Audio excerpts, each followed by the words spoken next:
جی ناظرین، welcome back, ایک بار پھر آپ کو خوش آمدید کہتے ہیں۔ بریک پہ جانے سے پہلے بات ہو رہی تھی کہ حکومت کے کون سے ایسے پائیدار فیصلے تھے جس سے عوامی فلاح و بہبود ہم نے دیکھی ہو، وہ سامنے آئی، اور حکومت کی کون سی ایسی غلطیاں تھیں جس پہ حکومت کو ندامت کا سامنا کرنا پڑا، اور حکومت نے ان غلطیوں سے کچھ سبق سیکھا یا نہیں۔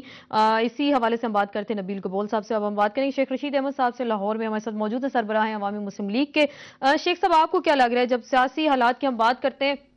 سیاست میں فوج کے کردار کو بڑی امپورٹنس دی جاتی ہے، معاملات کچھ بگڑتے ہیں کیری لوگر بل کے بعد، جو سین اس میں سامنے آیا کہ فوج پاکستان کی سیاست میں انٹروین نہیں کرے گی، عدلیہ کا بھی اس میں ذکر تھا، اس کے بعد کچھ معاملات ہم نے دیکھا پس پردہ کافی تلخ ہوئے، کچھ گڑبڑ بھی ہوئی۔ تو آپ کو کیا لگ رہا ہے صدر زرداری صاحب کے کچھ معاملات اب سیٹل آپ کو نظر آ رہے ہیں آرمی چیف کے ساتھ؟ آپ کچھ کامنٹ کر سکتے ہیں اس حوالے سے؟ دیکھیں، مشکل سوال آپ میرے سے کرتی ہیں اور آسان سوال جو ہے وہ میرے دوست نبیل سے کرتی ہیں۔ دیکھیں، شروع میں چلیں تو ان سے بھی پوچھ لیں گے، ان سے بھی پوچھتے ہیں۔ شروع میں تو میں سمجھتا ہوں کہ کوئی ایسی بات بڑی سب اچھا ہی دکھائی دے رہا تھا، اور ان کا سٹارٹ کہیں بہتر تھا نواز شریف صاحب سے، کیونکہ انہوں نے آتے سار ہی یہ کہہ دیا تھا کہ بھی جنرل بٹ چاہیے آئی ایس آئی میں ہیڈ، جبکہ فوج چاہتی تھی کہ جنرل عزیز کو وہاں لگایا جائے۔ سو میرے خیال ہے کہ جتنا ارلی غلط فہمی جو ہے اور جتنی ان کی کسی آرمی چیف کے ساتھ نہیں بن سکی، لیکن پہلا سٹارٹ مجھے یاد ہے جبکہ کوئی ایسی وجہ نہیں تھی، ایسا بھی ہوا کہ محترمہ شہید نے وہاں جنرل کلو کو لگایا، تو سارا جو ملاقاتیں تھیں وہ آئی ایس آئی سے لے کے ایم آئی کو چلی گئی۔ سو یہاں میرا خیال ہے ٹھیک رہا، شروع میں تو کوئی مسئلہ نہیں تھا، اور خاص طور پر اگر آپ دیکھیں کہ میں دیکھ سکتا ہوں سیاسی اندر سے، مجھے نہیں پتا کہ میں غلط دیکھ رہا ہوں، لوگ بعض اوقات کہہ دیتے ہیں جی کہ ایسے کہہ دیا ویسے ہو گیا، کہ فار ایگزامپل ڈیفنس سیکٹری کا ایکسیلنٹ اپوائنٹمنٹ تھی جنرل اطہر کی، بڑا ہائی پروفائل افسر تھے آرمی میں بھی اور رسپیکٹ وائز بھی، آنیسٹی وائز بھی۔ پھر جنرل پاشا کے بعد کوئی مسئلہ نہیں تھا، لیکن یہ مسئلہ کھڑا ہوا جب کہ آرمی کی طرف سے ان کو کہا گیا کہ یہ بل یہ غلط جھوٹ بول رہے ہیں، اور یہ سازش کے تحت حسین حقانی نے جھوٹ بلوایا اور وہاں سے تاریں ہلائی گئی اور وہاں سے بیٹھ کے مضمون لکھوائے گئے۔ مجھ سے بھی انہوں نے لوگوں سے رابطے کروائے کہ جی میرے پہ ہاتھ ہلکا رکھیں۔ میں نے کہا یار، پاکستان کا جو مخالف ہے، پاکستان کے لیے کام نہیں کر رہا، اس کے لیے ہاتھ ہلکا کیسے رکھا جا سکتا ہے؟ کوئی میری رشتہ داری تو نہیں ہے۔ تو آپ کیا کہہ رہے ہیں، کاؤنٹ ڈاؤن شروع ہو گیا حسین آف حقانی کے کورس لیے؟ ہونا چاہیے، میرا مطلب ہے مرض کا علاج بنیادی ابھی نہ کیا تو پھر مرض بڑھ گیا تو پھر بہت سارا کاؤنٹ ڈاؤن ہوگا، یہ ہونا چاہیے، میرا خیال ہے شروع ہونا چاہیے میرے سیاسی سوچ۔ لیکن وہ تو مرض تو کافی بڑھ چکا ہے، وہ اس وقت پھیل بھی چکا ہے۔ ہم گبول صاحب سے بھی پوچھیں گے، آپ نے کہا مشکل سوال آپ سے پوچھا، گبول صاحب سے بھی پوچھیں گے۔ گبول صاحب، پہلے بھی میں نے آپ سے پوچھا تھا فوج کے ساتھ آپ کے معاملات کچھ ٹھیک ہیں یا نہیں، آپ نے اس کا جواب نہیں دیا۔ ایک بار پھر آپ سے پوچھوں گی، صدر زرداری صاحب نے کچھ جرنلسٹ کو بلایا اور ان کے سامنے کہا کہ ان کے لیے بڑا ایزی ہے، جو موجودہ chief of the army staff ہے ان کو وہ سیک بھی کر سکتے ہیں، اتار بھی سکتے ہیں۔ معاملات ہمیں کچھ خراب دکھائی دیے، اب بھی خراب ہیں۔ آپ کیا کہتے ہیں؟ پرائم منسٹر نے جیسے کل کہا کہ وہ تینوں مل کر معاملات کو ٹھیک کر لیں گے، تینوں سے مراد ان کی صدر صاحب، پرائم منسٹر اور آرمی چیف۔ آپ کو کیا لگ رہا ہے معاملات کتنے خراب ہو چکے ہیں اس وقت؟ دیکھیے اسما، میں سمجھتا ہوں بہت سارے لوگوں کی یہ خواہشات ہو سکتی ہے، اور جو اس طرح کی باتیں کرتے ہیں، جس طرح آرمی کو پالیٹکس کے اندر گھسیٹ رہے ہیں، آپ دیکھیں آرمی جو کام کر رہی ہے اور جو پاکستان کی خدمت کر رہی ہے، وہ fight against the terrorism, war on terrorism پہ جس طریقے سے وہ لڑ رہی ہے، ہمیں نہیں چاہیے کہ اس وقت ہم فوج کو بارڈرز پہ جو ان کی کنسنٹریشن اس کو ہٹا کر سیاست میں لے کر آئے۔ جہاں تک آپ کا سوال تھا کہ chief of the army staff اور پریزیڈنٹ کے بیچ میں کوئی مس انڈرسٹینڈنگ ہے، میں سمجھتا ہوں کہ ایسی کوئی بات نہیں ہے، اور اگر کوئی مس انڈرسٹینڈنگ ہوگی بھی تو اس کا فائدہ وہ لوگ نہ اٹھانے کی کوشش کریں جو یہ سوچ رہے ہیں کہ کسی ان کانسٹیٹیوشنل طریقے سے موجودہ حکومت کو ختم کیا جائے اور مڈ ٹرمز الیکشن ہو اور دوبارہ ان لوگوں کو دعوت دی جائے جن کے اپنے ووٹ بینک نہیں ہیں۔ ان لوگوں کی یہ خواہشات ضرور ہے، اور وہ بہت سارے میں سمجھتا ہوں پلرز کو استعمال بھی کر رہے ہیں، اور ایسے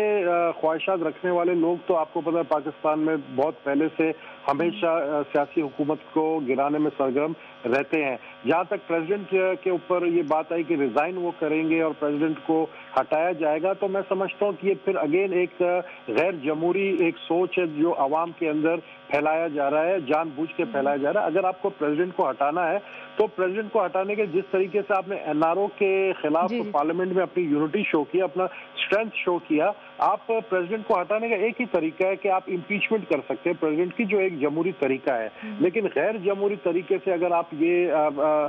رومرز پھیلائیں پورے ملک میں کہ جی پریزیڈنٹ جو ہے وہ اگر ریزائن نہیں کرے گا تو اس کے اوپر پریشرائز کی جائے گی اور اس سے ریزگنیشن زبردستی لی جائے گی، اس طرح کی بھی باتیں سننے میں آ رہی ہوتی ہے، تو میں سمجھتا ہوں ایک یہ میڈیا ہائپ بھی ہے اور اس طرح کی غیر جمہوری سوچ کو فروغ نہیں دینا چاہیے۔ چلیں آپ کہہ رہے ہیں کہ میڈیا ہائپ بھی اور غیر جمہوری سوچ جو ہے اس کو پروان نہیں چڑھنے دینا چاہیے، پھر ہم پارلیمنٹ کی بات کرتے ہیں۔ پارلیمنٹ ساورن ہے، خود مختار ہے، بہت اہم فیصلہ کیا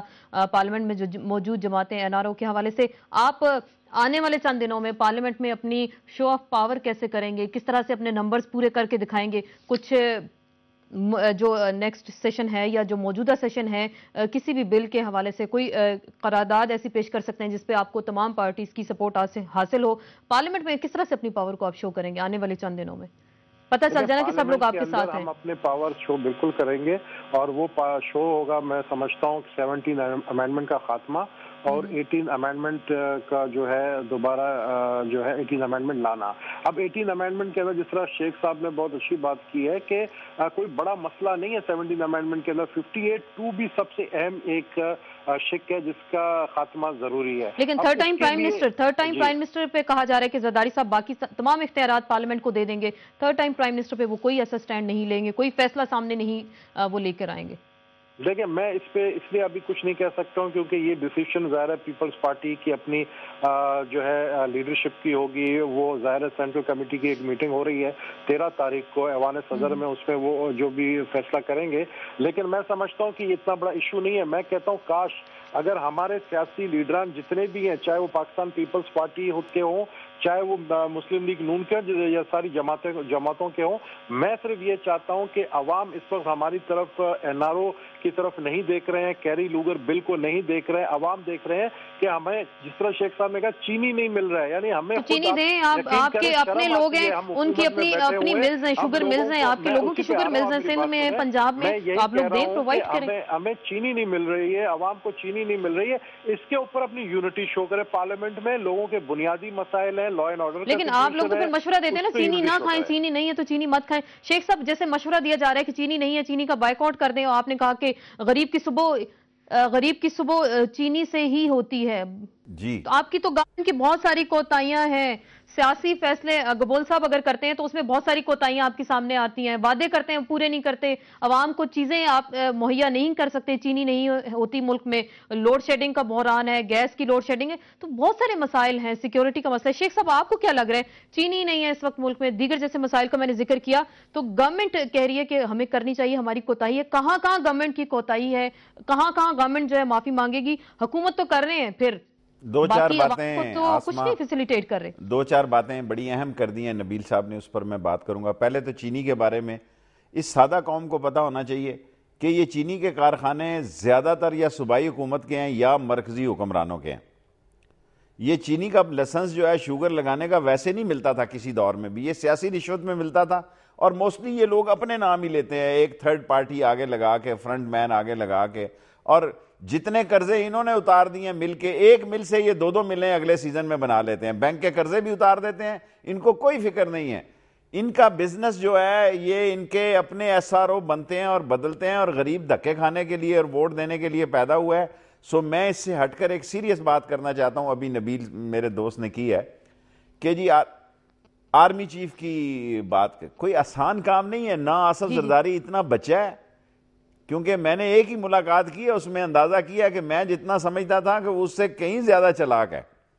سو یہ سمجھنا کہ وہ چیف آف آرمی سٹاف سے بڑی افواہیں پھیلی جا رہی ہیں، نہ آرمی اتنی سوئی ہوئی ہے پاکستان میں، اور نہ آصف زرداری اتنا بچہ ہے کہ وہ ایسا قدم خام خواہ اٹھائے گا اور آ بیل مار، اور اس نے آ بیل مجھے مار، اور اس نے جو 2 قدم پیچھے، اگر آصف زرداری نے جانا ہوتا